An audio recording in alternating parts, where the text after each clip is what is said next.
หลักใหญ่ในการภาวนาทั้งเบิดก็คือการควบคุมจิตควบคุมความคิดจนก็ว่าจิตนี่สิก่อเกิดอารมณ์บ่ได้พุ่นล่ะจิตที่บ่พัวพันกับอารมณ์ใดๆทั้งสิ้นที่ตาหูจมูกลิ้นกายรูปรสกลิ่นเสียงเข้ามากระทบแล้วก็บ่อาจสามารถเกิดความรู้สึกในความพอใจและบ่พอใจใดเรียกว่าจิตที่บ่พัวพันกับอารมณ์จิตนั้นเรียกว่าบริสุทธิ์จุดหมายสูงสุดทางจิตคืออันนี้แหละคือปราศจากอารมณ์ความรู้สึกในความพอใจและบ่พอใจที่สุดของมันอยู่นี่จิตนั้นเรียกว่าบริสุทธิ์ละฉะนั้นเฮาบ่ต้องไปอีหยังอยากรู้เรื่องผู้อื่นภายนอกดอกจิตเจ้าของความคิดเจ้าของยังบ่รู้สิไปอยากรู้อีหยังกับความคิดผู้อื่นสิไปควบคุมอีหยังกับความคิดผู้อื่นการกระทำของผู้อื่นพยายามควบคุมความคิดของเจ้าของเองควบคุมการกระทำคำบอกของเจ้าของเองจังว่าใจเจ้าของยังบ่รู้สิไปรู้ใจผู้อื่นได้จังใดที่สุดทางจิตก็คือบ่มีอารมณ์ใดๆเข้ามาพันพัวใดพอใจกับบ่พอใจบ่มีเรียกว่าจิตมันบ่มีที่ตั้งคือจุดหมายคือความยึดมั่นถือมั่นแต่ที่พูดถึงว่าบ่มีความกังวลห่วงในบุคคลผู้ใดผู้หนึ่งบ่ว่าสิเป็นญาติสายโลหิตบุคคลที่รักบุคคลที่เกลียดบ่มีจุดหมายในบุคคลที่รักบุคคลที่เกลียดบ่ห่วงในสัตว์บ่ห่วงในสิ่งของบ่ห่วงในใดเลยจิตอันนั้นบ่อาจสามารถที่เกิดอารมณ์ได้หรอกเรียกว่าบ่มีความพันพัวต่อไปอีกจึงบอกว่าที่สุดของจิตคือบริสุทธิ์กับบ่มีที่ไปบ่มีที่มาเอิ้นว่านิพพานเอิ้นว่าดับเอิ้นว่าเย็นดับเย็นคือบ่มีอารมณ์ความรู้สึกใดๆเข้าไปปะปนมันได้เลยดับเย็นจากสิ่งที่เห็นอยู่นี่ตาเฮาเห็นแดดเห็นต้นไม้เห็นสีเขียวสีเหลืองสีแดงสีขาวเห็นคนผู้นั้นเห็นคนผู้นี้เห็นสัตว์เห็นสิ่งของเห็นวัตถุแต่ว่าความคิดนึกของเฮาบ่เข้าไปปรุงแต่ง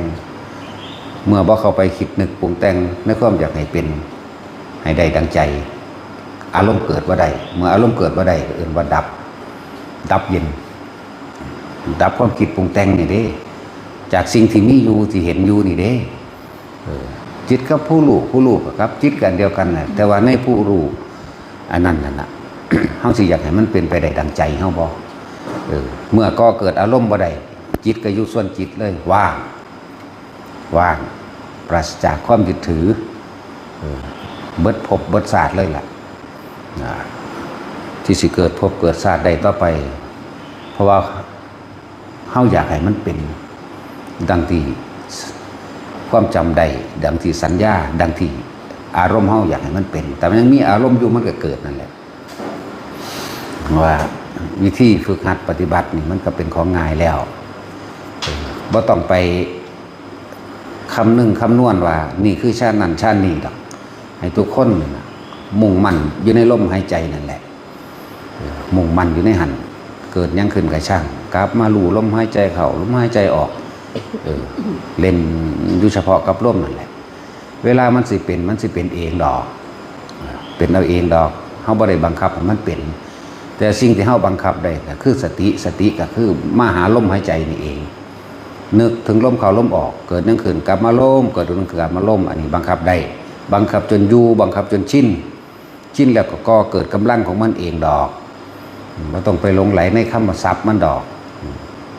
ฌาน1 2 3 4อรูปฌาน1 2 3 4เรียกว่าเป็นสมาปา8ต้องเข้าสู่สมาบัติ8ต้องเข้าสู่อัปปนาสมาธิจึงจะบรรลุได้อย่างโน่นอย่างนี้ว่าแม่นเด้อทำความเห็นตรงใดแล้วก็พยายามควบคุมความคิดบ่ให้มันเป็นไปดังตามความเป็นจริง คือยอมรับความจริงบ่ฝืนมันคือยังเฮายอมรับความจริงว่าความเกิดมีความตายเป็นที่สุดเด้นี่ไหมยอมรับความจริงตัวนี้เด้ แล้วสิไปฝืนหลังมันเฮ็ดหยังในการหาอาหารมาเพื่อสิเฮ็ดให้มันแข็งแรงอยู่ตลอดหรือว่ามันบ่เฒ่าบ่ป่วยได้ไหมนั่นแหละคือคนที่บ่ยอมรับมันสิหาวิธีอันนี้เป็นยาอายุวัฒนะเด้อันนี้เฮ็ดให้ผิวพรรณเต่งตึงเด้อันนี้เฮ็ดให้แบบนั้นอันนี้เฮ็ดให้แบบนี้เด้นั่นคนบ่ได้ยอมรับมันเด้นั่นส่วนคนยอมรับมันใส่มันไปโดยธรรมชาติหิวร้อนหนาวก็หาให้กินให้อยู่บำบัดแค่ให้มันระงับความทุกข์ทางกายลงได้ซื่อความเกิดมีที่สุดคือความตายการพบมีที่สุดคือการจากแน่มีเฮายอมรับมันหรอแม่เรื่องใดเฮาสิควบคุมบ่ให้ความคิดของเฮาไปปรุงไปแต่งให้มันอยากได้อยากเป็นแบบนั้นแบบนี้ก็เกิดอารมณ์ได้จังใดตาเฮาเห็นรูปบุคคลสัตว์สิ่งของเฮาบ่คิดบ่นึกได้นี่แหละถ้าบ่คิดบ่นึกบ่ให้มันเป็นไปแบบนั้นแบบนี้แล้วก็มันก็สบายตอนนั้นแหละอารมณ์มันเกิดบ่ได้อารมณ์เกิดบ่ได้พบก็เกิดบ่ได้มันก็ดับไปหูได้ยินเขาเว้าเรื่องนั้นเรื่องนี้เสียงนั้นเสียงนี้ก็ช่าง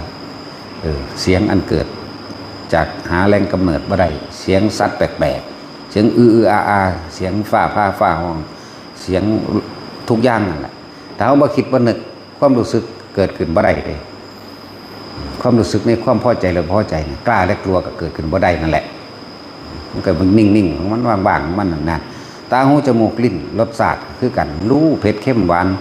จังใดมันก็รู้แต่ว่าเราบ่คิดบ่นึกในความว่าสิไปแสวงหาให้มันได้ดังเก่าได้ตามอารมณ์คือสัญญาอารมณ์นั่นแหละตาหูจมูกลิ้นกายกระทบสัมผัสกระหูอ่อนแข็งห่อนหนาวแสบปวดร้อนรู้ก็แค่ว่าเฮ็ดบ่ให้มันแสบบ่ให้มันปวดบ่ให้มันห่อนเท่านั้นมันก็ระงับดับเย็นทั้งกายแต่ดับเย็นทั้งกายดับเย็นทั้งใจวิธีมันก็บ่ได้ยากหรอกให้ทุกคนตั้งใจอยู่ในลมหายใจนั่นแหละให้จุงสั้นแหละก็จำเป็นต้องบอกนั่นคืออะไรนี่คืออะไรหรอกเวลาเกิดสภาวะหรือปรากฏการณ์ต่างๆเกิดขึ้นเพราะว่า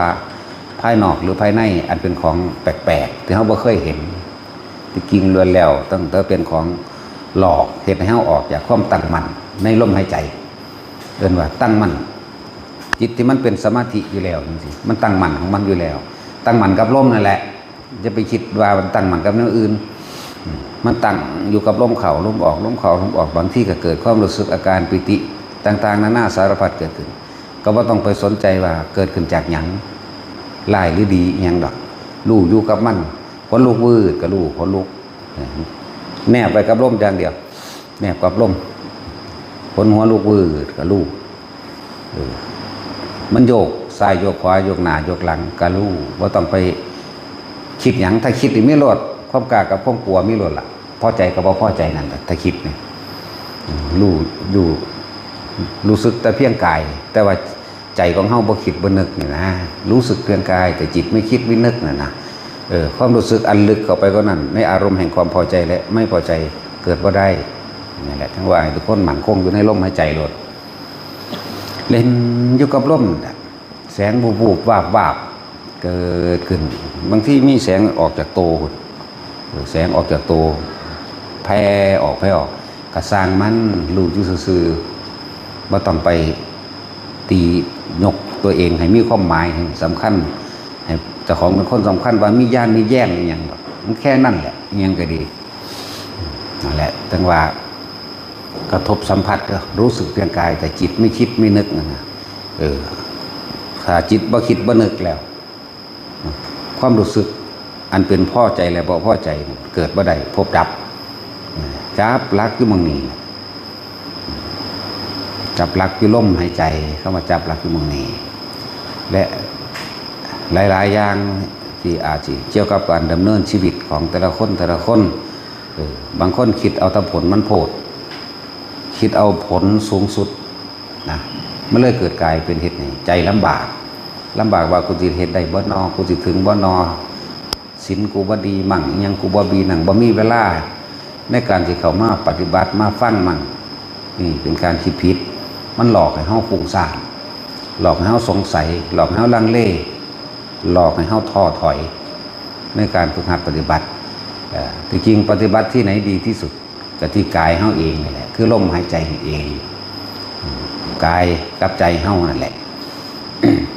จากเคล็ดลับวิธีในการฝึกหัดปฏิบัติล่ะกิเลสหรือความกองการต่างๆที่ในความกองของที่เฮาอยากได้นั้นมันก็เกิดได้ตลอดเวลาธรรมะคือเครื่องคมจิตก็ต้องเกิดได้ตลอดเวลาคือกันว่าหาตะวาเข้ามาในวัดหรือสถานที่นั้นนี่ดอกแต่คนจับจุดมันได้แล้วนั่นนะลมหายใจกับความคิดเฮาเองเอาความคิดไว้ในลมโหลดยุ่งสั่นเลยแล้วก็เฮ็ดได้ตลอดการทุกเมื่อยืนเดินนอนนั่งตลอดการทำงานไปเบิดนั่นแหละและอานิสงส์หรือผลพลอยได้ของอานาปานสติหรือการทรงฌานเจริญฌานด้วยลมหายใจเข้าออกการทรงฌานการเจริญฌานหรือการเพ่งอยู่ในฌานโดยอาศัยอานาปานสติหรือลมหายใจนี่มีปฐมฌานทุติยะตติยะจนถึงแต่จุทะกระชั่งนี่เป็นสื่อของมันผลพระใดหรืออานิสงส์นะอานิสงส์ต่างๆบางที่เพิ่นก็เอิ้นสมาธิรักษาโลกหรือโพชฌงค์7บุคคลที่สามารถทรงฌานเจริญฌานโดยอานาปานสติที่1หรือปฐมฌานวิตกวิจารปิติสุขเอกคตานี่เป็นสื่อมันวิตกหมายถึงรู้ลมเข้ารู้ลมออกวิจารประคองความคิดเอาไว้อย่าหนีออกจากลมปิติก็เกิดสุขเกิดเป็นอารมณ์อันเป็นหนึ่งนี่บุคคลเฮ็ดได้จังสี่ภายในอาทิตย์หนึ่งนะมือหนึ่งบ่ต้องเฮ็ดมากมายดอกแค่เอานาทีหนึ่งจังสิติดต่อกันใน7 มื้อคนที่เป็นโรคไมเกรนปวดหัวนะหายนี่คือผลพลอยได้อานิสงส์หรือผลพลอยได้ของมันอันหนึ่งต่อมาบุคคลที่บ่ค่อยเจริญโดยโภคทรัพย์หมายถึงว่าบ่ทันได้มีอยู่มีกินยังขาดพุ่นขาดพี่เงินบ่พอใส่งานกับคุกคักบ่เป็นไปตามที่อยากให้เป็นนะผลพลอยได้อันที่2ก็คือกิจการเงินการงานสิเจริญขึ้นแต่ตัวนี้ต้องอาศัยระยะเวลา 3-4 เดือนขึ้นไปเด้กิจการเงินการงานกิจการค้าขายก็ตามเฮ็ดหยังก็ช่างการเงินการงาน4 เดือนก็สิเห็นผลเองดอกธรรมดาเฮาสังสมกำลังของมันใน3 เดือน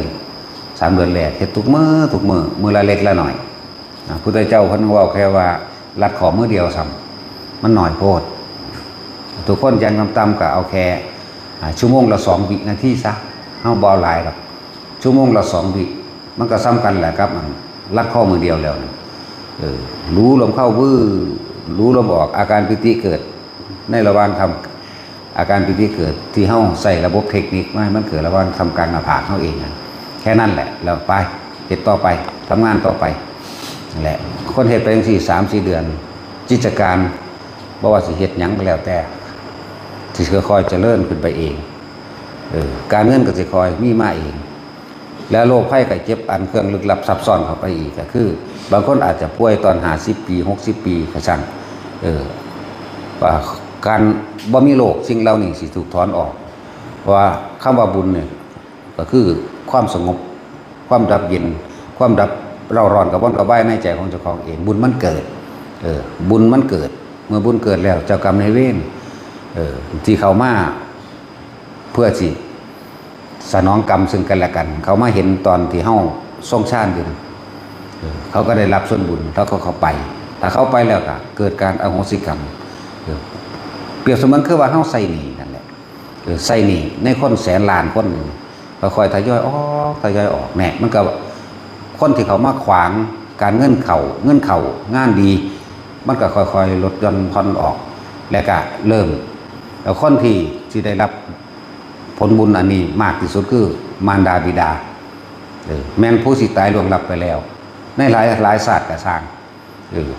ใน10 ศาสตร์100 ศาสตร์แสนศาสตร์กระช่างหมู่กลุ่มเรานี่สิได้รับส่วนบุญก่อนมากน้อยแล้วแต่ความหนักเบาของกรรมของเขานี่แหละจังหวะมันอานิสงส์มันมากเลย หมู่มารดาบิดาญาติสายโลหิตแล้วคอยจางออกหรือหมู่พวกหลายๆอย่างนั่นแหละ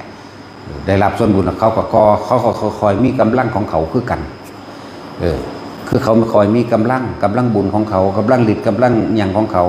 แล้วเขาสิย้อนกลับขึ้นมาซอยเฮาเองอันนี้แหละจังว่า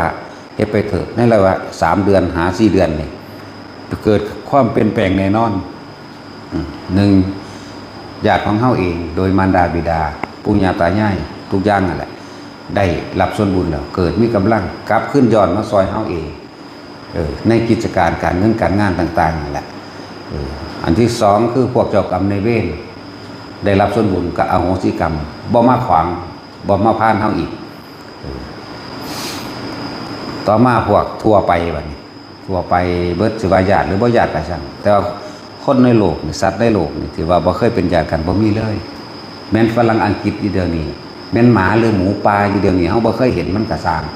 ที่บ่เคยเป็นญาติกันบ่มีเลยเด้นั่นแหละสังเสชชะหรือตัวยึกยือตัวเงือบหนาบที่เฮาบ่รู้จักก็ยังเป็นญาติเฮาอีกนั่นแหละทั้งว่าเฮ็ดไปนี่คือผลพอได้ของการเจริญฌานทรงฌานด้วยอานาปานสติเด้อแล้วก็มีเรียกว่าบุญญาฤทธิ์อันนึงที่เกิดขึ้นบุญญาฤทธิ์อันนึงกำลังของฌาน กำลังของฌานสิรักษาเฮาถ้าบ่ถึงเข้าจริงๆนั่นน่ะบ่ตายบ่เป็นหยังพร้อมเวลาเกิดอุบัติเหตุจังซี่สมมุติว่าจะเสียชีวิตจังซี่ก็เสียแค่ทรัพย์สินแต่ว่าร่างกายชีวิตปกติดีบ่เลินเลยก็มีบ่เลินบ่เจ็บบ่ปวดรถส้นกันต้มรถมุนเอาเหาะคนบ่เป็นหยังเลยก็มีจังซั่นนี่แหละเฮ็ดไปเถอะเขาเอิ้นหยังล่ะชื่อภาษาบาลีมันมรรควิถีแห่งฌาน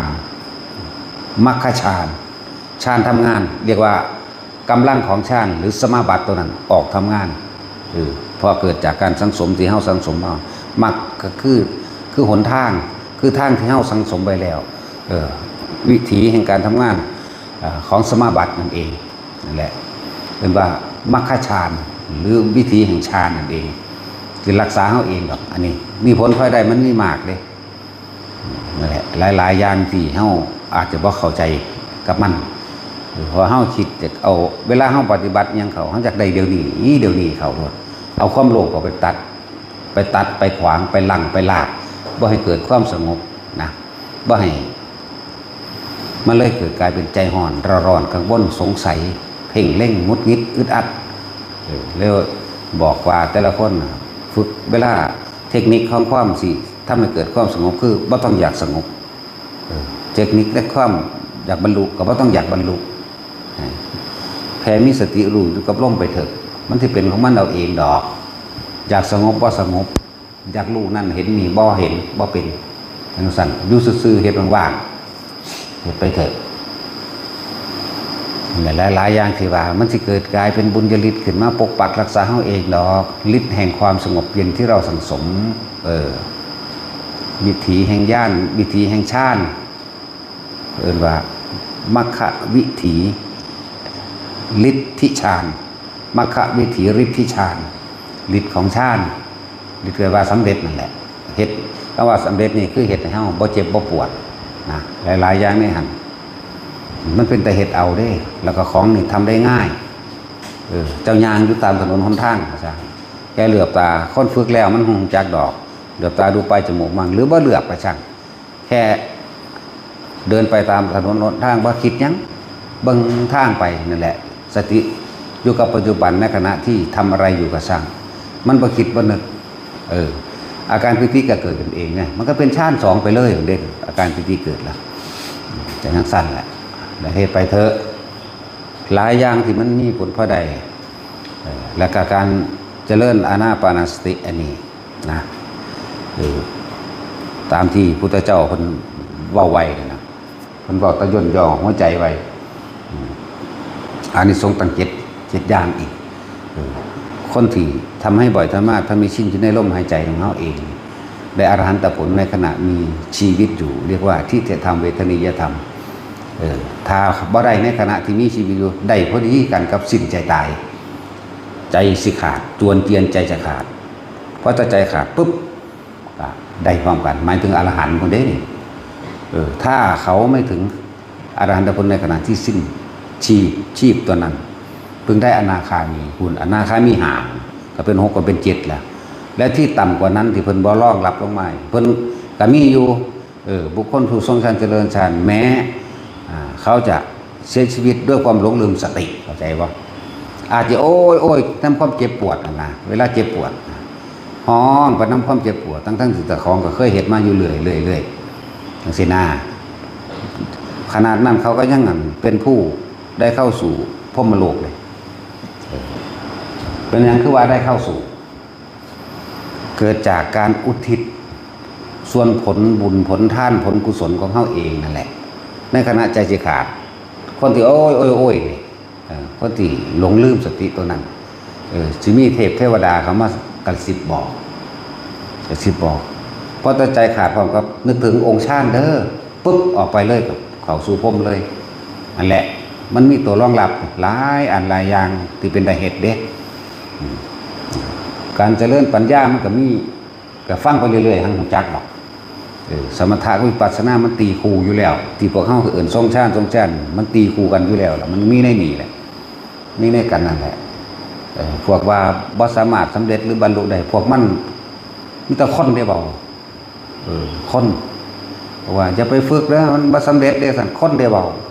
ถ้าผู้สำเร็จแล้วมันบ่อยู่จังสั่นพวกเบาอยากบ่พวกหัวดำๆยังใส่เสื้อผ้าลายยังขับรถกินอาหารดูหลายยังสังคมสันนี่อยู่นั่นนะฟังดีๆเด้แต่พวกจังสันบรรลุนะมันบ่อยู่จังสันมันบวชเริ่มตาหน้าข้ามีมันบวชอยู่บ่ได้ความเป็นจริงนั่นแหละอยู่บ่ได้ดอกบอกว่าฆราวาสแสดงธรรมกันสมควรแก่เจ้าของเด้ว่าเรื่องอรหันต์นั่นน่ะมันบ่ได้สมควรแก่เจ้าของเด้ถ้าสู้อรหันต์อีหลีสู้ก็บวชแล้วล่ะบ่บวชก็ตายมี2อย่างเท่านั้นเป็นกฎธรรมชาติตายตัวเลยนั่นแหละ บางคนที่เขาว่าบ่ต้องไปฝึกดอกก็ซั่นไปฝึกน้ำมันซะติล่ะแม่นบ่ล่ะมันสิพาขี่รถเลาะแค่เดียวมันก็รอหาเงินนั่นน่ะสิมีแม่หยังนั่นแหละสำหรับคนขาดเฮาเอาตัวเองเนี่ยโดยบุคคลเฮาก็ออกมาจังซี่แต่ของเองพันออกอยู่ยังมีทิพย์พาไปเที่ยวนั่นเที่ยวนี่อยู่นั่นนะเที่ยวหาแม่มึงบอกฐานะค่ามีอรหันต์ล่ะเขาบอกบ่ได้ญาติเลยถ้ามันได้เป็นจริงๆนะมันบวชบ่บวชก็ตายจากว่าฆราวาสบรรลุธรรมอรหันต์ได้แต่ว่าตายมื้อนั้นบรรลุมื้อนั้นตายมื้อนั้นฐานะค่ามีแหละมีอุปนิสัยในการที่สิออกสงเคราะห์โลกนะมันมีวิธีของมันเองธรรมะจัดสรรเองธรรมชาติจัดสรรให้ดิ้นรนหามังบวชดิโอ้ยหลายพวกผู้เขาเจ้าเป็นมากเขาเจ้าบ่ปากสำแหน่บ่เว้ากระทบกระทั่งไปซ้ำนั่นแหละว่าเป็นแต่เฮ็ดเอาเด้อเวลาไปเฮ็ดไร่เฮ็ดนาเฮ็ดสวนเมื่อยก็มานั่งเบิ่งลมหายใจในห่มไม้นั่นแหละมานั่งรู้ลมเข้ารู้ลมออกนั่นแหละแม้กระทั่งคนเฮ็ดงานก็ทรงฌานไปแล้วที่โอ้ยมันหอดบ่เมื่อยพุ่น